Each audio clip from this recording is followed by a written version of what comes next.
இப்போ நம்ம செஞ்சியில் இருக்கக்கூடிய கோதண்டராமருடைய ஆலயம் தாங்க இருக்குது. இன்றைக்கி பார்த்தோன்னா மாசி மகங்க. இந்த மாசி மகம் எப்போ கொண்டாடப்படுதுன்னு பார்த்தோம்னா மாசி மாதத்தில் வரக்கூடிய பௌர்ணமியுடன் கூடிய மக நட்சத்திரம் வந்து ஒன்றாக இணையிறனால தான் வந்து இந்த மாசி மகன் கொண்டாடப்படுதுங்க.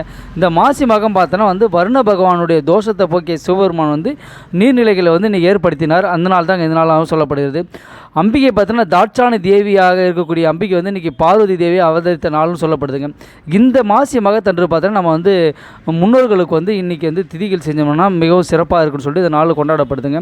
நம்ம வந்து புனித நீராடல்கள் செய்யறதுனாலும் மற்றும் பார்த்தோன்னா முன்னோர்கள் வழிபடுறதுனால நம்மளுடைய தோஷங்கள் பாவங்கள் எல்லாம் நீங்கும் வந்து இன்றைக்கி தான் சொல்லப்படுதுங்க. இந்த மக நட்சத்திரம் வந்துன்னா முன்னோர்களுடன் தொடர்புடைய ஒரு நாளாக தான் கொண்டாடப்படுது. கண்டிப்பாக இந்த முன்னோர்களுக்கு தர்ப்பணம் அளிப்பது மற்றும் தானம் செய்வது, மூதாதையர்களை ஆசி பெறுவது போன்ற நாட்கள்லாம் இன்றைக்கி செஞ்சோம்னா அது சிறப்பாக இருக்குங்க.